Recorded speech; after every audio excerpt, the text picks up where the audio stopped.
सुप्रभात, good morning. सीधा सौदा के आज के इस गुरुवार के एपिसोड में आप सबका स्वागत है। आज निफ्टी 50 की एक्सपायरी का दिन। कल थोड़ा सा थमा भारतीय बाजार, गिरावट से लोअर लेवल से रिकवर करा, एकदम निफ्टी पे फ्लैट क्लोज, एडजस्टेड क्लोज हो एकदम फ्लैट। तो एक दो बार तो मुझे रिफ्रेश करना पड़ा था कि मेरा तो नहीं गड़बड़ा गया है, इक्का दुक्का तो इधर उधर होना चाहिए था।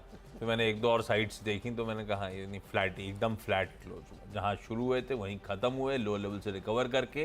तो गिरावट का सिलसिला जरूर थमा, लेकिन ठीक है, फ्रेजाइल सही दिखा मार्केट स्क्रीन्स। और आज भी शुरुआत एकदम फ्लैट नोट पे होगी, वही इंडिकेशन गिफ्ट निफ्टी देता हुआ। ऐसे में स्टेडियम, पेज, ग्राउंड सब दिखाता हूं, क्राउड आपको आपकी स्क्रीन पे, और फिर समझेंगे जायजा। आज सुबह डिस्कशन हो रहा था कि पिच कैसी रखेंगे डायरेक्टर साहब, क्योंकि आज एकदम न्यूट्रल क्यूज थे। मनमौजी है, हरी कर दी उठा के। ये जो सामने दिख गया वही बताया। हाँ, जो इजी पड़ता है दिखा देते हैं, इनकी प्रॉब्लम ये है। पर आज वैसे ग्लोब यूएस से ठंडा हैंडओवर था, एशिया ठंडा ठंडा सा कामकाज कर रहा है। गिफ्ट निफ्टी तो ऐसा लग रहा है ट्रेड ही नहीं कर रहा है, जहां थे वहीं के वहीं है। तो ये मामला है कि आज पिच है कैसी? हिंदी में एक शब्द होता है, हाँ। किंग कर्तव्य विमूढ़। हाँ, मंजे का है। मंजे आए कि क्या करूं, कुछ पता ही नहीं है। हाँ। तो कल जो आपने भी निफ्टी दिखाया ना, जो हाँ। वो किंग कर्तव्य विमूढ़ थी। उसको समझ में नहीं आया कि जो हो रहा है देश में पॉलिटिकल सर्कल में, कल गजब हो रहा है। बाउंसर जो चल रहे थे, समझ में नहीं आ रहा तो ये क्यों हो रहा है, क्या हो निफ्टी रहा को है। भी समझ में नहीं आ रहा कि किधर जाऊं, इधर के उधर। बाउंसर थे कल। तो वैसे निफ्टी भी हमारा एकदम चुपचाप खड़ा था, आंख बंद करके, कि यार पता नहीं क्या हो रहा है। तो अब वो सोच रहा है कि उधर से कुछ आ जाए, सीमा पार से या समंदर पार से, उधर से भी कुछ नहीं आ रहा है। हाँ।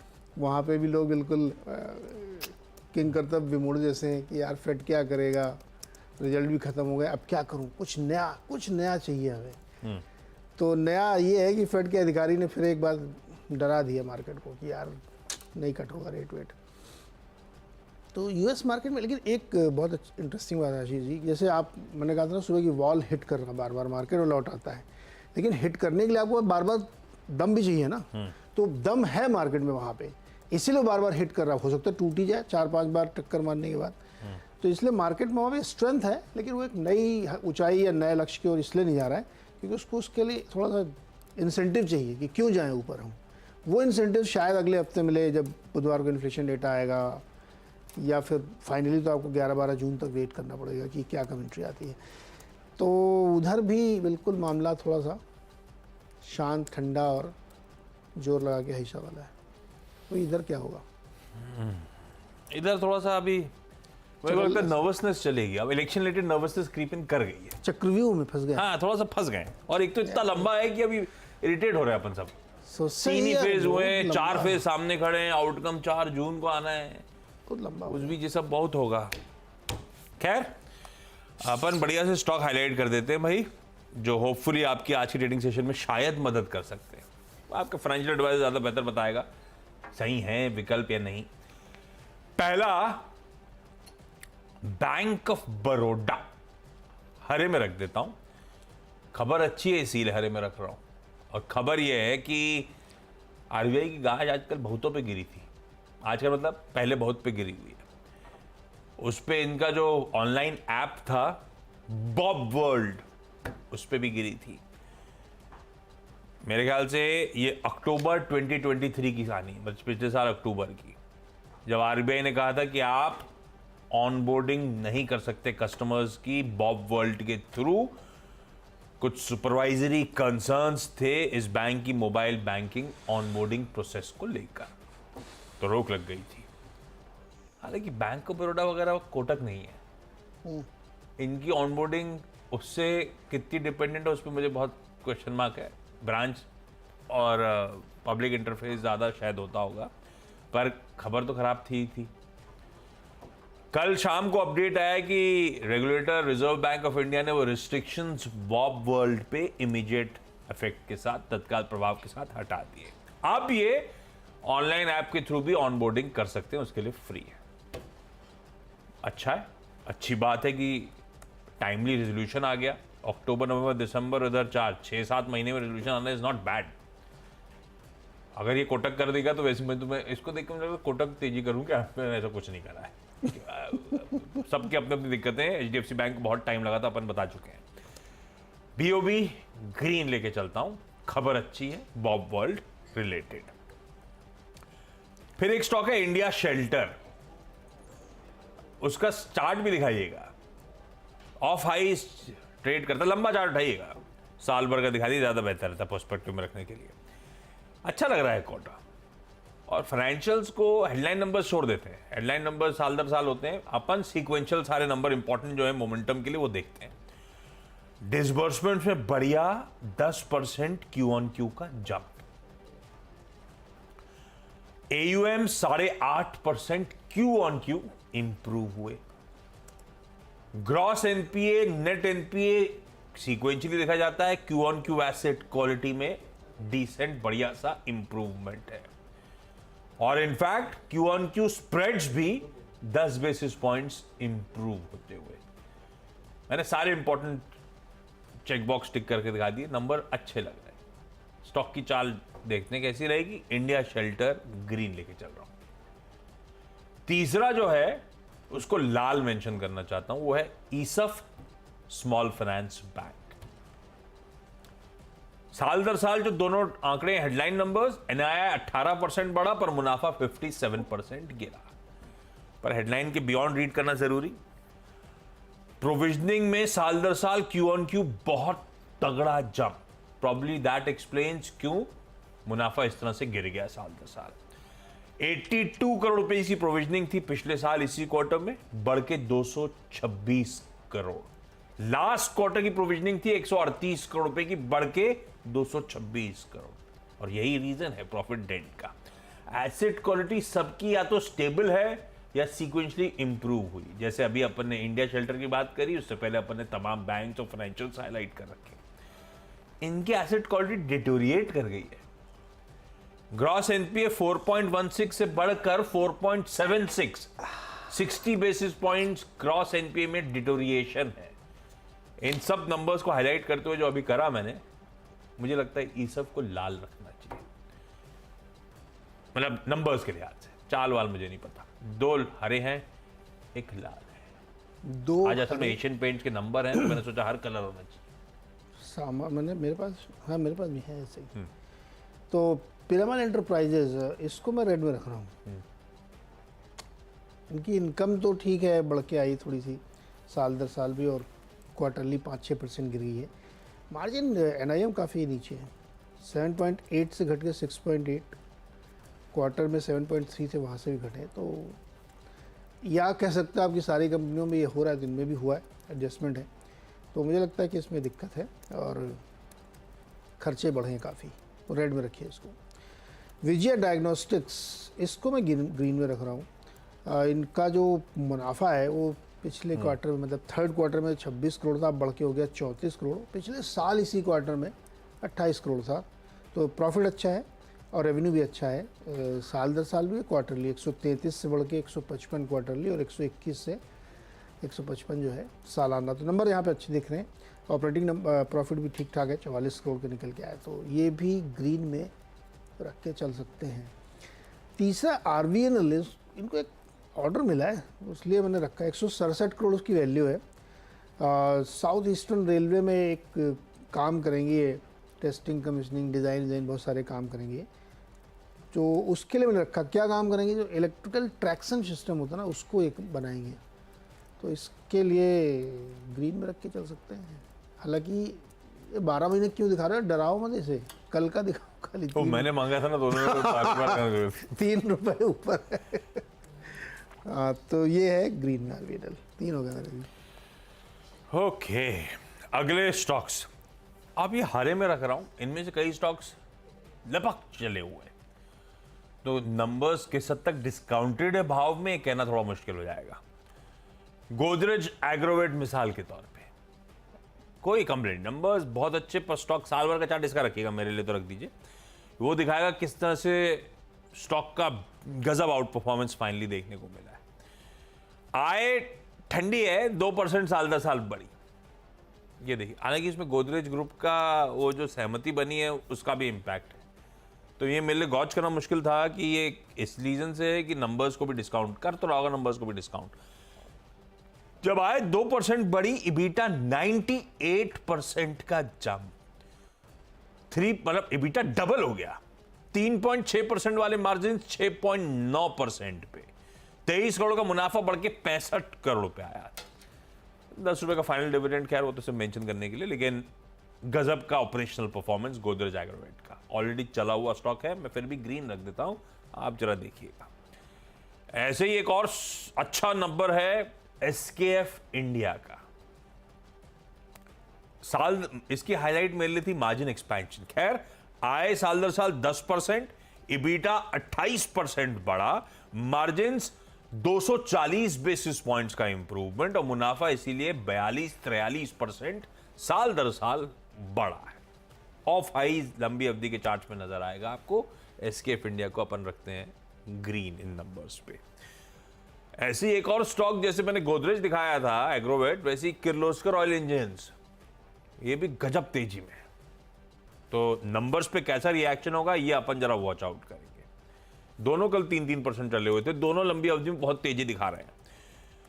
इसकी हाईलाइट थी इसका ऑपरेशनल परफॉर्मेंस, जैसे कि एसकेएफ का, जैसे कि गोदरेज एग्रोवेट का। आय 20% बढ़ी, इबीटा 60% बढ़ा, मार्जिन 450 बेसिस पॉइंट्स का इंप्रूवमेंट। आय में अच्छा उछाल, उसके ऊपर मार्जिन कमेंडेबल और मुनाफा इसीलिए 86% बढ़ा है। तो या तो ये सारे रिजल्ट जो हैं अपनी रीसेंट स्टॉक की चाल को जस्टिफाई कर रहे हैं, या शायद थोड़ा सा सरप्राइज किकर हुआ तो और अप मूव्स देखने को मिलेंगे।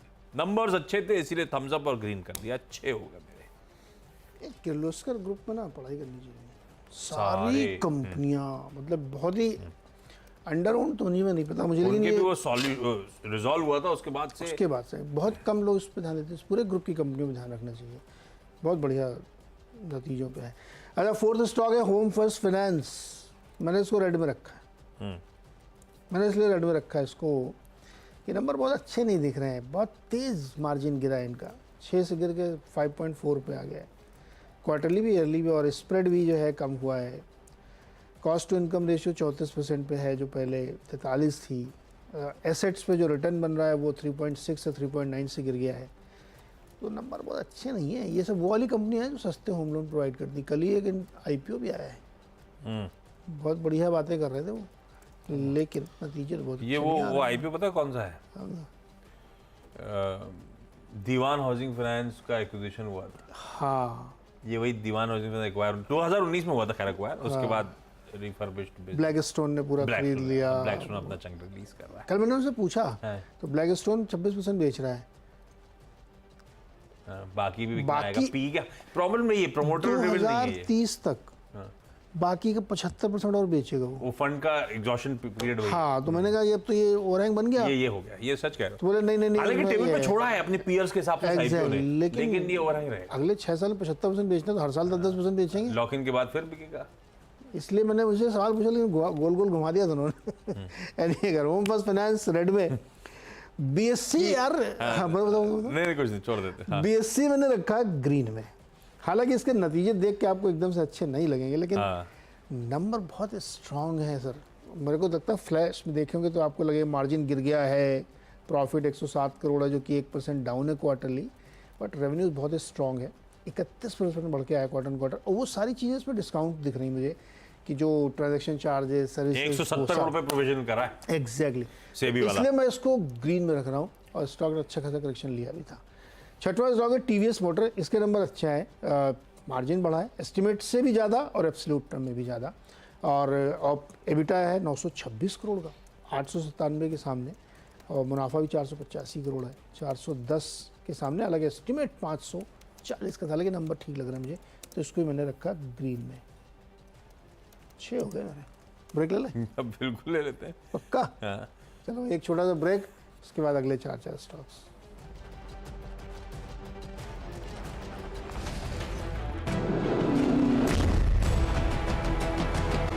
स्वागत एक बार फिर से, और स्क्रीन पे दिखाइए HAL और BEL। कहानी बता देता हूँ मैं आपको। नोमुरा जी ने अपनी कवरेज शुरू की है, और उन्होंने सबसे बढ़िया लाइन, पहली लाइन ये लिखी है कि FY24 से FY32 के बीच में 138 बिलियन डॉलर्स, मतलब कितना हुआ, लगभग 10-11 लाख करोड़ का धंधा आ सकता है इन कंपनी के लिए।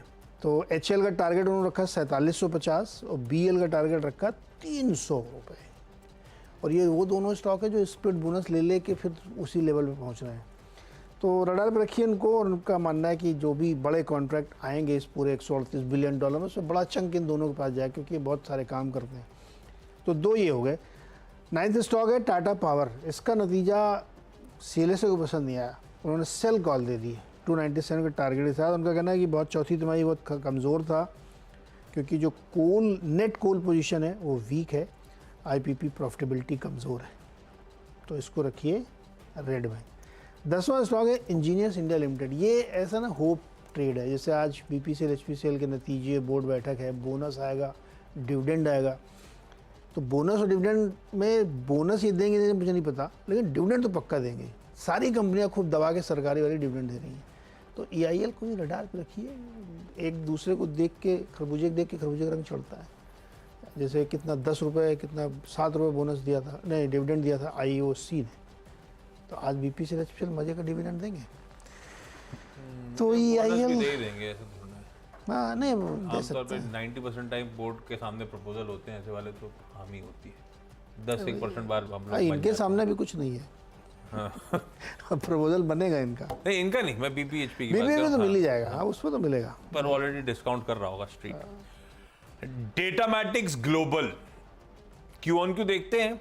आय 12% बढ़ी है, मार्जिन से 140 बेसिस पॉइंट्स बढ़े, और अब तो कुल आय का 50% के आसपास डिजिटल जाने लगा इस कंपनी के। NBCC पता नहीं चलेगा 400 करोड़ के ऑर्डर्स बैक करे इसने छत्तीसगढ़ और केरला से। HDFC लाइफ इंश्योरेंस बहुत वीक है भाई साहब।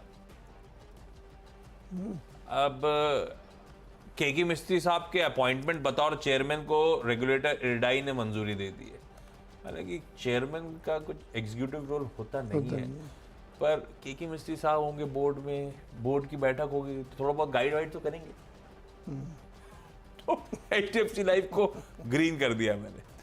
WPIL बहुत तेजी वाला, ये वो बहुत बड़ा टिकट साइज वाला स्टॉक है ना।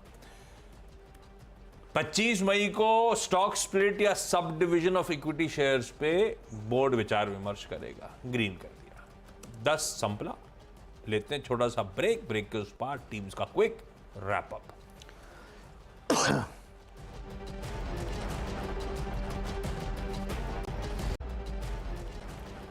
चलिए भाई, ब्रेक के बाद आपका स्वागत है। 10 की सीधा सौदा की टीम आपकी स्क्रीन पर रख देता हूं, लेकिन आप लोग जरा वॉच आउट करिए। सिर्फ खबरें जैसी थी उस हिसाब से लाल और हरा है। बैंक ऑफ बड़ौदा, RBI ने रिस्ट्रिक्शंस हटा दिए बॉब वर्ल्ड से। इंडिया शेल्टर सीक्वेंशियली अच्छा क्वार्टर, तो ईसफ के numbers disappointing, asset quality deteriorate होती हुई। गोदरेज एग्रोवेट EBITDA डबल हुआ है। SKF इंडिया अच्छे टॉप लाइन के साथ highlight margin expansion. Likewise Kirloskar oil engine पर ध्यान रखिए, गोदरेज एग्रोवेट और किर्लोस्कर तो बहुत तेजी वाले स्टॉक्स हैं ऑलरेडी। डेटामैटिक्स के नंबर सीक्वेंशली देखने भी सीक्वेंशली चाहिए अच्छे हैं। NBCC ने ऑर्डर बैक करा। HDFC लाइफ में केकी मिस्त्री साहब बतौर चेयरमैन लौट रहे हैं, आ रहे हैं, रेगुलेटर की हामी आ गई है। और WPIL ये स्टॉक स्प्लिट सब डिवीजन और शेयर्स पे विचार करने वाला है आने वाली बोर्ड मीटिंग पे, इसीलिए हार रहा। ओके, खबरों पे ही पूरा फोकस और बहुत सारे नतीजे आए हैं, उस पर ध्यान रखिएगा। पिरामिड एंटरप्राइजेज के नतीजे कमज़ोर हैं, काफ़ी मार्जिन पे दबाव है। विजय डायग्नोस्टिक्स के नंबर अच्छे। RVNL को एक कॉन्ट्रैक्ट मिला 167 crore. Home first finance again number कमज़ोर। NIM गिरा। BSC के नंबर अच्छे लग रहे हैं। TVS मोटर के नंबर बढ़िया है। EBITDA मार्जिन इंप्रूव हुआ है। HL और BL पे नोमुरा की एक रिपोर्ट आई है, उन्होंने उनका मानना है कि अगले 2032 तक बहुत बड़े कॉन्ट्रैक्ट आने वाले हैं और ये दो उसके सबसे बड़े लाभार्थी होंगे। टाटा पावर के नतीजे कमज़ोर भी हैं और CLSA और गोल्डमैन सैक्स ने सेल कॉल दे दी है। EIL में नज़र रखिएगा, आज PSU फोकस बनाएंगे। HPCL BPCL में बोनस, डिविडेंड, नतीजे सब कुछ आएंगे, तो दूसरे ऑयल PSUs पे नज़र रखनी चाहिए।